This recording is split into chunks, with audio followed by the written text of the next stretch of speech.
button. Oh my gosh, we're at 10 seconds. Okay. Doing that. 3, 2, 1, go. And we're live. This is Retraice segment number 71 for Monday, December 5th, 2022 at 11 p.m. Eastern, 8 p.m. Pacific. Retraice is about what's going on out there. The short answer to that is natural, artificial, and strategic intelligence. The long answer is no. That was the long answer. The short answer is computer control. Let's talk computer control. We're in the December to Remember Math and Code event. We're front-loading all the math and code difficulties that we might have in AIMA4e, Russell and Norvig's textbook on artificial intelligence, modern approach, 4th edition, 2020, depending on when you bought it. I bought it before its publication date. Doesn't matter. I'm not telling you my secrets, okay? And what does that mean today? Well, we're in our second day of looking at the two mathematical things that might give you difficulty. One is called a partial derivative, and the other one is called an operator or a gradient operator or a gradient vector or whatever you want to call it. Let's have a look at what these things look like. There we go. The orange upside down triangle is, I think you say it del, so you'd say del of f. The function is f, del of f, which is the gradient of f. And this is how you represent it. You use this backwards 6 is just a fancy d. Yesterday I said it was a kind of Greek delta. I thought it was, but because the Greek letters often have multiple incarnations, but it's not actually. I looked it up. It's just a fanciful d. So the fanciful partial differential, partial derivative, and blah, blah, blah. That's what it looks like. Okay, let's get back to normality here. We're going to talk English today, okay? Yesterday, I think we tried to mix too many of the stuff. We didn't follow our own system, ECMP, English, Code, Math, Progress. We invented that system on the basis of our first technical challenge, page 48, table-driven agent. Go check it out. It always sounds like I say Asian. Table-driven Asian. I don't know what a table-driven Asian is, but a table-driven agent is something we talked a little bit about.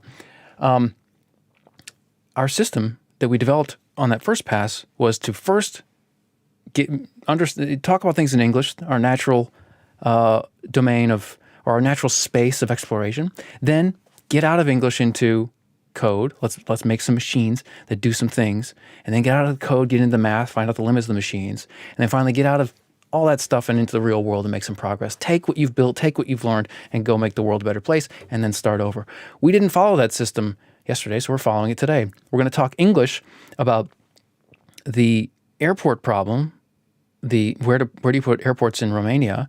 But that's not an interesting problem. You don't want to. It's okay. So you remember school, right? You remember story problems. Do you ever remember enjoying one? No, of course you didn't. Did you? You're weird. All right, look, the rest of you didn't, and this is another one of those. You don't care where airports in Romania, and really, I haven't even been giving you even something to chew on, and I'm going to give you that in a second. I'm going to show you where you can go look at the airport in Romania problem. But first, let's just talk. Why? Why this? You need toy problems, but what should you be thinking of when you're playing with the toy problems? You should be thinking about the real world. You don't buy Lego City stuff and think, man, I really like Lego City. You think about city. You think about the real world. You're a little kid, fire trucks and airplanes and boats and all this stuff. That's what you're thinking about when you play with Lego City stuff. But the Lego City stuff itself, square blocks, pointy edges, honestly not that flexible, any of this stuff. Like if you really look, it's sort of shocking how successful Legos are when you look at just how limited they are, but that's where their power comes from. You simplify the crap out of the city, make it into something you can play with your fingers when you're 5 or younger, right? Okay, that's what the Romania airport problem is, as described on page 120. The section starts on 119, but the airport problem comes in at 120. Okay, so this is our toy problem. Why is it? Well, how should we think about it? Well, okay, so the simplest version, let's go look at the simplest, most basic, crazy, simple airport location. Okay, first, actually, check this out. There's this site on the internet. I'm gonna tell you about this. You have to keep this a secret. Okay, it's not ready for prime time, but I have to tell you about it. Links.retrace.com. I don't know who put this up, but it's really great. So what we've got here is just cool stuff. There's not much there yet, but it's stuff that I find useful to just have it in one place. Click through to it, blah, blah, blah. Okay, go to the AIMA official website. This is the AIMA official website. They have the pseudocode in a PDF here. They have the figures in a PDF. They have exercises in an interactive website or series of pages. Errata, oh, I've got to look at the Errata. I'm going to open that. And then they've got the code, which is over on GitHub. You can see the GitHub there, and blah, blah, blah. And then they've got all the whatever, and etc. Okay, so what we're going to do is go to the figures link. Now, we're getting into sort of copyrighted, like this is stuff from the book. I don't know why it's so slow to down. My internet connection is good. I don't know why this is slow. This is copywritten stuff, so I'm not going to dwell on this, but whenever you need to, I'm going to put these links in the notes now. I haven't been doing that consistently or at all.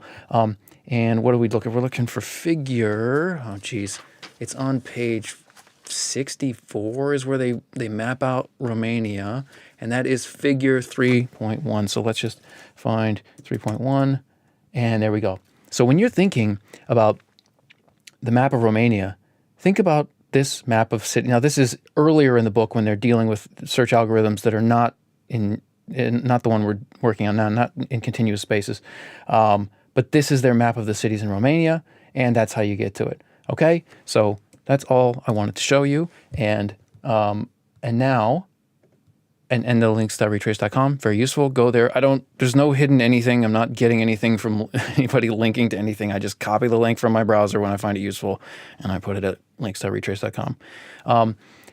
And so, okay, well, yeah. So, okay, I don't want to keep showing that map because they're gonna say, oh, and they worked hard to build their book and make money off it, and I'm making money in a different way, and I'm not trying to infringe on their making money. So let's go to how I'm gonna make money. Okay, let's check this out. All right, so I put the airport problem in its simplest. This is from Retrace Notes number 70 for our notes last night because I kind of tried to clean up some, not clean up, like build out some more understanding of this problem in the notes based on what I said yesterday. So here's a simple thing. Why is our so it says, like, in the problem definition, it says we begin with an example. Suppose we want to place 3 new airports anywhere in Romania such that the sum of squared straight line distances from each city on the map to its nearest neighbor is minimized. The sum of the straight lines, the sum of the squares of the straight line distances. Why? Why do we want to do that? Let me tell you why we want to do that. Let's say there's an airport right here in the middle, and over here there's a city, and over here there's a city. This is the simplest one airport, 2 city situation. If we do a sum of the distances themselves, not the squares of the distances, but the distances themselves, then if you move the airport 50% of the distance to one of the cities, that's what you get down here. Now it's 15 miles, let's say, from this city, and it's only 5 miles from this city. Your score is the same. The sum of the distances is 20 either way. This is the zero sum. This is what I'm talking about when I talk about the zero sum arithmetic obtaining. Okay, I say that there. This is a zero sum game. There's no way to improve the location of the airport if you're only scoring based on the sum of the distances between 2 cities. If you sum the squares, then changing this location has different effects on different cities, okay? And the score goes up. This is the score we want to minimize. It goes up if you're favoring one city over another, okay? So they're saying sum of the squares of the distances for this reason. We want to get this to 200 in the case of 2 cities and 1 airport. And then you can imagine, you're going up from there. The geometry might not be perfectly. You might have to add a little element of Pythagorean theorem sort of stuff when you get into 3, and then you got 3 cities, and then 1 airport, and then you got 3 airports and 20 cities and blah blah blah. Okay, so that's the most basic version of the sort of airport location problem. Again, why do we care about this toy problem? Well, what are we doing when we locate these cities? I'm going to show it one more time. I'm going to take my chances. Going to get a bit crazy here. What are we doing when we locate these Romanian cities on a, let's say, a flat piece of paper. One way of thinking about it is we're putting them into a Cartesian coordinate system. Okay, just Google images, Cartesian coordinate system. XY graph is another way of saying it. You can do it into 3 dimensions, then you've got an XYZ graph, and you can go from there. Okay, now what that does, the breakthrough that was Cartesian geometry, René Descartes, great philosopher, great mathematician. Great doesn't really do it. I mean, this guy is amazing. It turns geometry, which used to be Euclidean style geometry, taught using Euclidean methods, which is you presuppose a compass and a ruler and points and all this stuff, and you make it, you put it all into just numbers, and you can, and if you've got some numbers and not others, you want to know the numbers, then you can use algebra. It makes geometry tractable in situations where it's too complicated to draw. Okay. What we have done with the airport problem, if we assign each city a pair of coordinates, we pretend that they're on a piece of paper. I mean, do I have that image? Okay. Well, that's what I'm trying to do. Retraice.com. This picture, that's a horrible render. I don't know why in the browser it renders like that. Actually, can I show the mobile? Yeah, let's show the mobile. Let's just get wild. Let's not even, no, it didn't work. Okay, this is what I'm trying to show here. We're sort of flattening out the world, okay?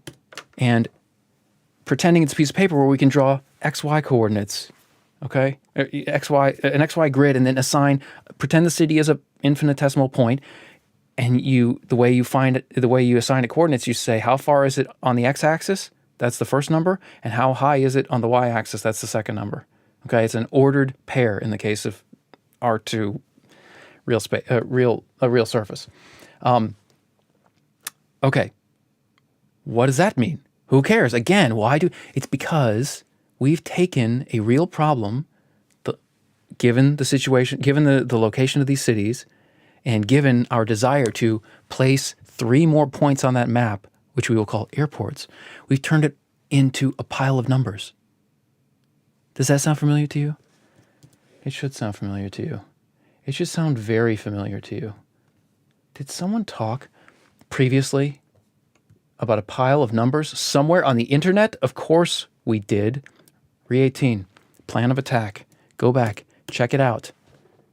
If we take our 11 hypotheses, we have more now, but Retraice started with 11 hypotheses, to make them tractable, to take them out of English. Remember, we're in English now. We want to get out of English into maybe code, maybe math, maybe both at the same time, maybe one before the other. Get out of English to make them tractable. How do you do that? Well, the first thing we came up with, and it's the obvious thing in the modern era, when we have this idea of the discipline of linear algebra, and we have this idea of vectors, make it a pile of numbers.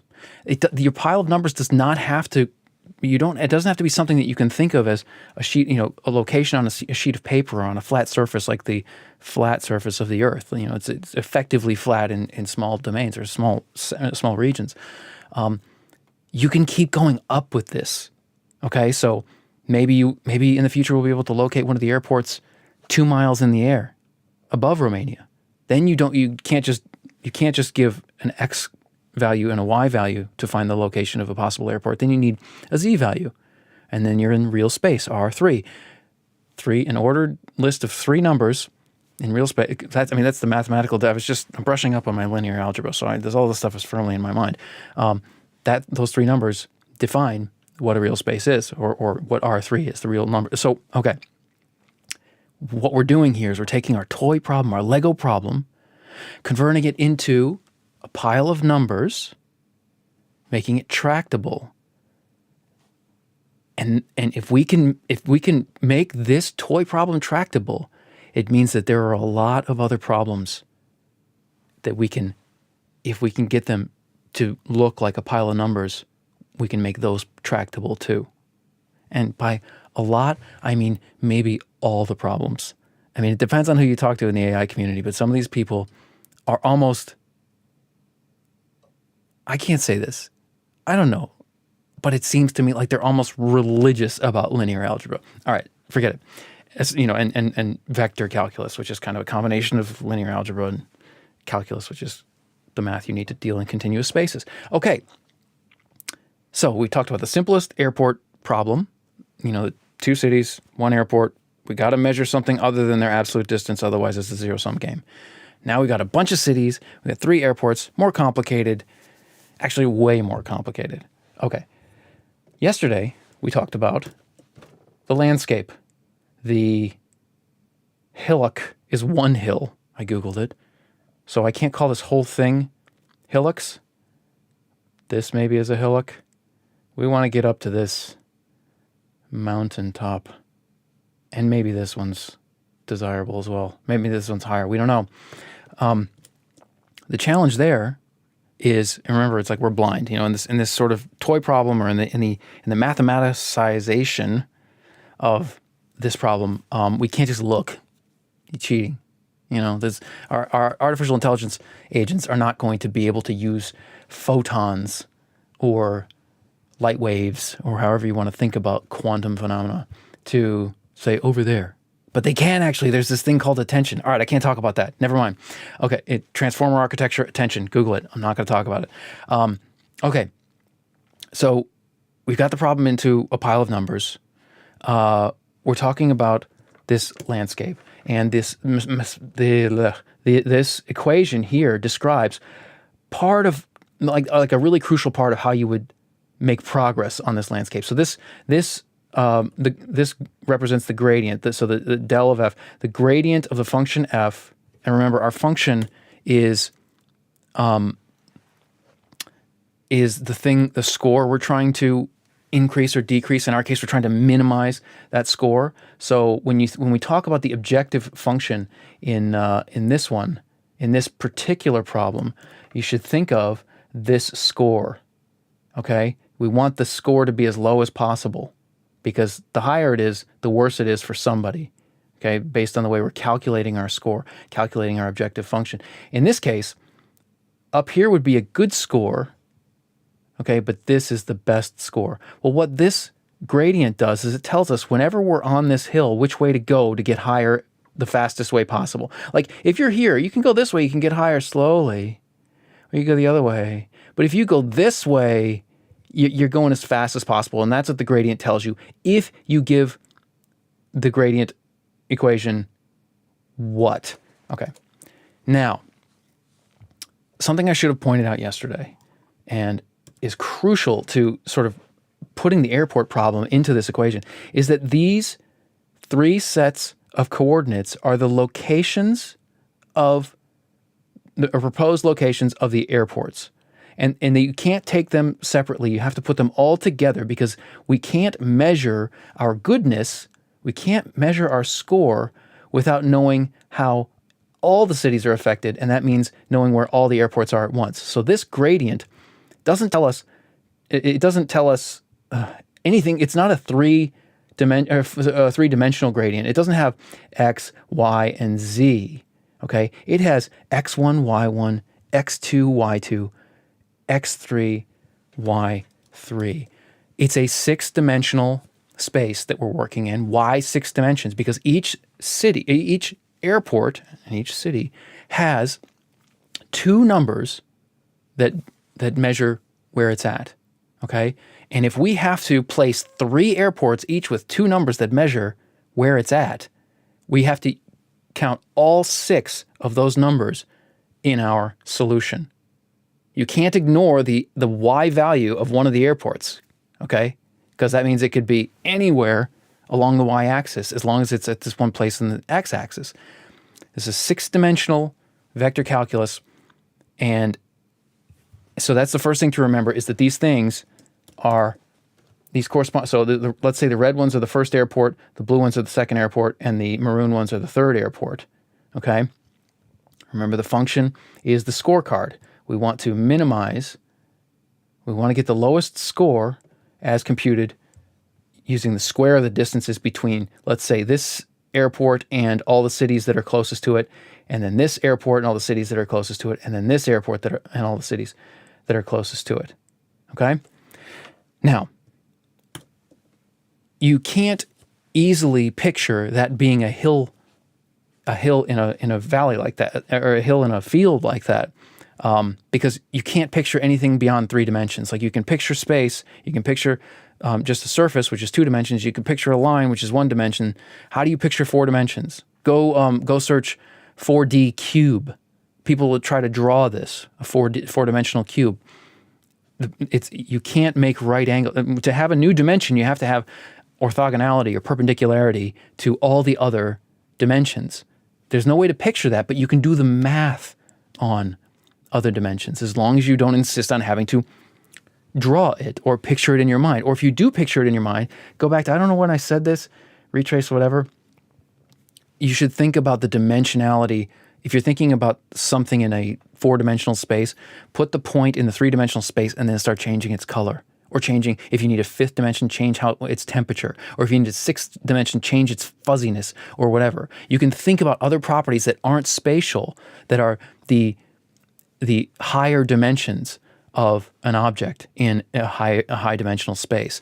In our situation, we're dealing with a solution that has 6 dimensions to it. We're not trying to measure where the cities go. Those are where the airports go amongst the cities, or where the cities are, or where what the distances are between. Those are all components that we put together arithmetically to arrive at our score. What we care about is the solution that gives us the best score, the highest valued score, which in our case means the lowest sum of the squares. Okay, we're talking English here, right? We're in English mode. We're going to move to code and math once we've got a firm grasp of it in English. Okay, so we've got the whole problem into a pile of numbers. We're not talking anymore about the names of the cities or the size of the air, anything. All we care about is the Cartesian distances between them, which we can represent as ordered pairs of numbers. The other thing that you have to remember with this problem is that it's not discrete.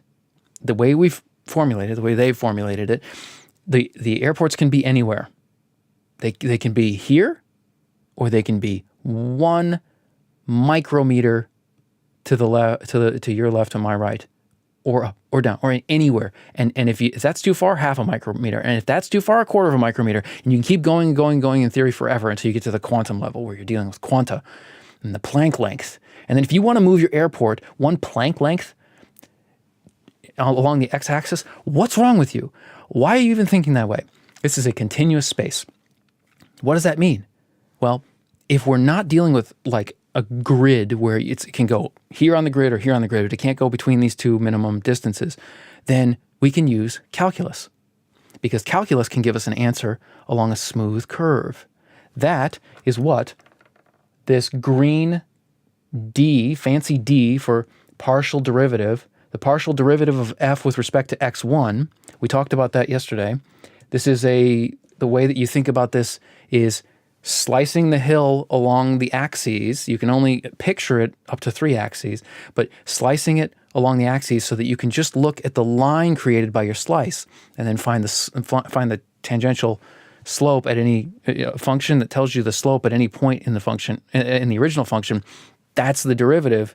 And if you're doing it with respect to 1 variable, I'll talk about variables here in a second, you're doing a partial derivative. If you only have 1 independent variable, if you're just doing an xy graph and you're differentiating along a curve, you have a total derivative, so your slope, like if this is the curve of the function, and then that's your slope, that's your derivative. And nobody calls it a total derivative when you're learning calculus because you don't know about partial derivatives. But once you learn partial derivatives, you call this a total derivative. But if this is only from the side of a sliced hill, a pile of some sort in 3 dimensions, or something you can't even picture, it's so wild, a 4-dimensional, 9-dimensional, 5,000-dimensional economic object, let's say, this is what linear algebra is all about. If you're differentiating a function only with respect to one of its independent variables, one of its independent dimensions, one of the dimensions that defines it, you're doing partial differentiation. Partial differentiation, and the result is a partial derivative. And here we have 1 partial derivative for each coordinate that we care about. We have 2 partial derivatives for the first airport, 2 partial derivatives for the second, and 2 partial derivatives for the third. Now, what does this all amount to? What this is telling us is what the gradient, which is the taking all of these slopes, these partial derivatives together, if we give the gradient equation 3 proposed locations of airports, it will tell us which way to go to improve our score. Which way is the most steep uphill, and if uphill is defined as improvement. In our case, we're trying to minimize it, so uphill we'd have to invert the objective function axis so that negative numbers are this way, and then otherwise you just flip the whole thing and then you're trying to go down in a valley, but it's exactly the same mathematically. It's just the difference between positive and negative numbers. And you can do all of mathematics with just addition. You don't need subtraction. You can just say, I'm going to add a negative number. It's the same thing. This is conceptual stuff. Set that aside. If we give the gradient 3 proposed solutions, 3 proposed locations of airport, which is actually 1 solution, then it will tell us which way to go to improve that solution. If it has no way to go, then that means, what does that mean? What does it mean if we give the gradient and it doesn't have magnitude and direction? That vector doesn't tell us, the vector is undefined, or I don't know exactly what it would look like. It means we're at the top.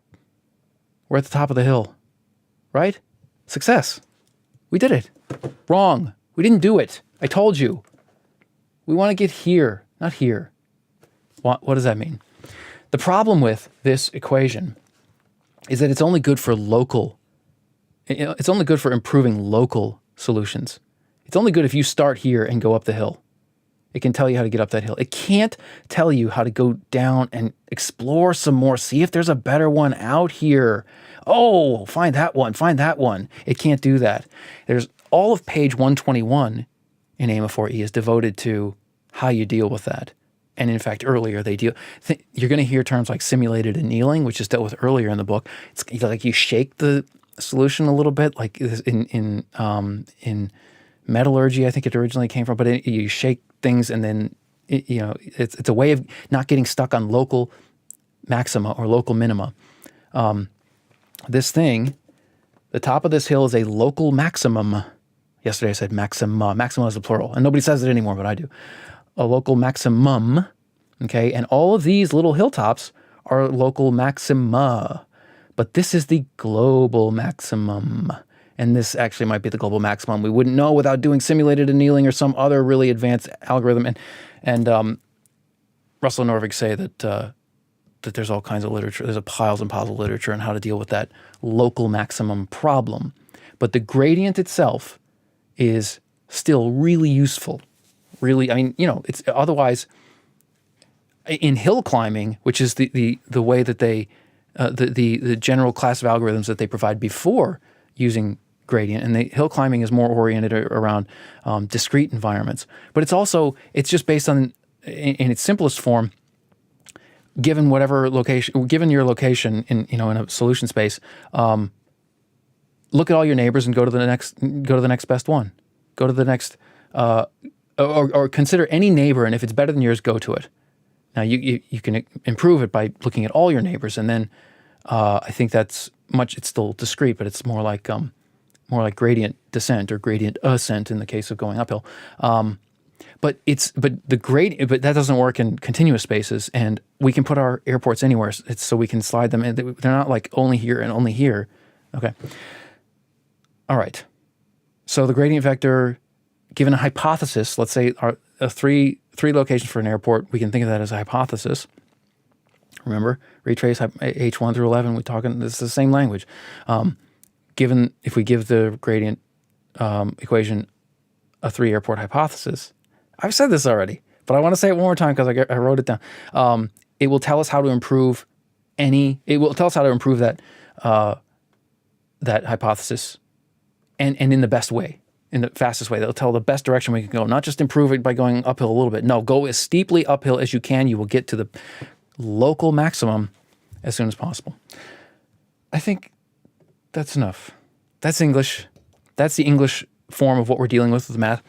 But that me pointy fingery and yappa yappa, we really should be doing scribba scribba and typa, right? Scribble is math, typa is code. Let's see. Shall we? Okay, that's it. No amendments, no corrections. That's it. All references will be in the PDF notes, retraice.com, retraice.com. I showed you the website. It's really cool, man. You got to go check it out. We always have the next video here. If I click on this, you'll see, oh, you want to do some meta? And check that out, right? Look at that. Math, isn't that awesome? Typa is code. That's us.